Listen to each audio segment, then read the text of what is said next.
Hey, young people. All right, so I just did one on different gun training, and now I'm going to do one on just basic tactics on a doorway. Remember, tactics are situational.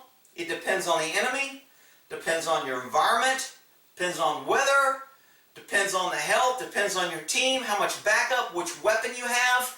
So for somebody to go, this is tactically right, that's, man, there's just too many variables in that. And through life, you're going to figure out a lot of things when people ask simple questions. The answer should be it depends. I use it in the law all the time in a legal thing. And we're like, what happens if a guy does this? It depends. What do you mean it depends? The law's the law. And it either says this or it says it. Well, that's because you don't know what the hell you're talking about.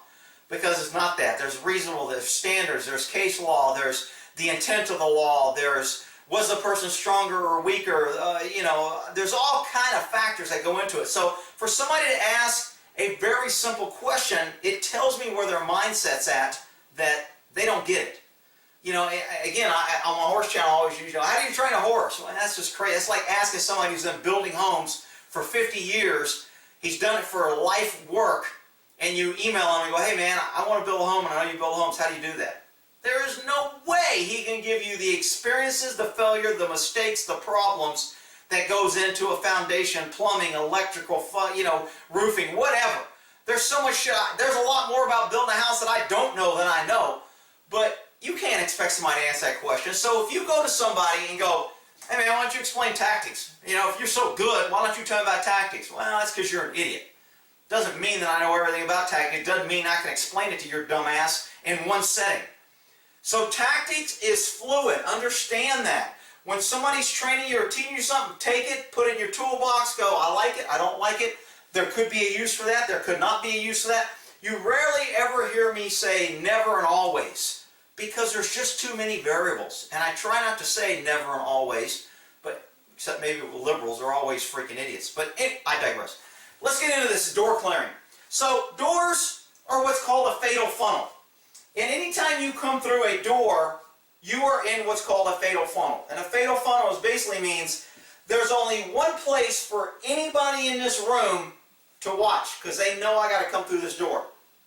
So they have the advantage, because when I come through this door, I have to first find them, if they're not hidden, if they're not out in open.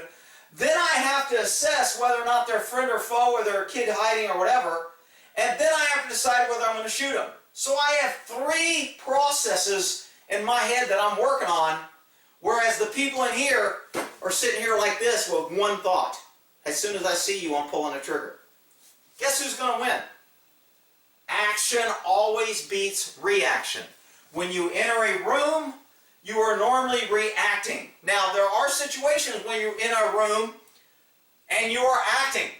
You know there's a bad guy, you're coming in, you're massive domination, you're coming in, you're shooting everything, I'm shooting down this wall, I'm clearing this wall, this guy's going in, he's clearing that wall, this guy's coming in behind me, heading to that corner, a guy behind him is coming to that corner. And when we come in, we're probably going to take rounds, but we are just freaking wiping out anything in there. We're trying to act, but in fact, the guy inside who's got a stable position and is only watching this door has the advantage.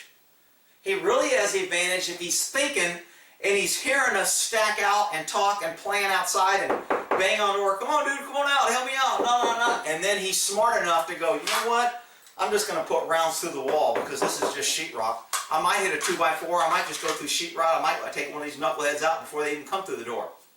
Yeah, but Rick, it gives away his position if he does that. And SWAT school, they taught us if we take rounds, we do an immediate action drill and we enter. Well, I mean, they do teach that, but that's not absolute. If the guy's got more power, if you think there's one guy, you get to the door and you find out there's 5 guys. You don't want to enter 5-on-5. You want to enter 5-on-1, 6-on-1. Remember, government always wants the advantage, and that's tactically sound. As a person, I always want the advantage. How do I get the advantage? Planning, weapon, familiarization, knowing how to use it, and to make quick decisions. Having a plan in place so I don't have to react, I can be the one acting, I can make my enemy react. That's how you win. So, doorway, fatal funnel. Fatal funnels are bad. The problem with fatal funnels is only 1 or 2 guys can get through it with all their shit. So normally the first guy in is the one who usually takes a round, okay? And he's moving the fastest and hauling ass. Second guy in, he's reacting to either who's shooting him or he's clearing another area. Technically, if I come in here and I take rounds and I'm shooting, the next guy in should be going that way to make sure I don't take rounds in the back. Next guy in should be going a different way. And they should be covering this area and clearing it, even though I'm taking rounds over here and shooting. Now, if I come in and get shot and I go down, that's kind of screwed. Somebody say, well, the second guy should come in and take him out. Well, that's great, but if he takes him out and the guy shoots him and there's another guy over here and then he shoots him and nobody cleared this. So, you know, entering rooms are one of those things that there's a lot of ways. We used to teach the double fish hook. You come in, one guy goes here, one guy goes here, and, you know, that way you get out of the fatal funnel. The third guy comes in here and sweeps, or he goes straight across, or he goes. So there's, you know, then we taught one guy goes here and another guy follows him. But when he follows him, he covers this way and this guy covers that way, and you both go the same way down the wall. Does that work? It depends. If you know the layout of the room, if you know where the suspect's at, if you can have some intel, if you can listen, if you can hear where you think, if you can get a distraction on that window and have somebody throw a rock through the window, so anybody in here that's watching this door, all of a sudden that window breaks, he goes like this, and now I come in and shoot him in the back. So distractions are great when you're doing entries. Again, tactical considerations. How do I move the advantage from the guy lying in wait to shoot me to me coming in a room? Vice versa. If I'm in a room, how do I keep the advantage for a guy coming in? Is anybody going to come through that window? No. If I hear a rock or somebody throw something out the window, do I care? No.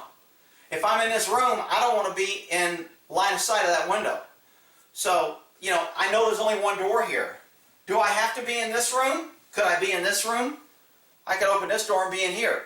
So, tactical considerations, again, I can only give you ideas. You can see things on how they happen, how they play out. I mean, that's why I just can't watch cop movies and tactical movies on TV, because I'm just like, dude, they're not familiar with their gun. They carry their gun wrong. They don't, you know, they're not. It's just they cut these super fast draws. They go to high speed. I mean, they're always shooting multiple rounds and not reloading. Their tactics totally suck. They would never make. You know, one guy taking on three guys. Look, dude, you're probably not going to win. The odds of you winning is slim to none. I mean, it is. And then you get into 4 or 5 guys and you see these guys shooting on the fly and taking people out and throwing rounds and doing the cool stuff and, you know, knocking some guy out with his finger while he runs by him. I mean, look, tactics is developing. It's always changing. You have to be fluid. You have to be able to adjust on the fly. Doorways, if I got to clear this room, there's a thing called slicing the pie. I've gone over it before. Basically, I can see, when I'm standing, let's say I'm back behind this door, I can see everything right here. So I know. So out here where you can't see, there's guns clearing this area that I can see right here. And that's great. Now I have to get out of my field of view and clear this area. And that's where slicing the pie would be.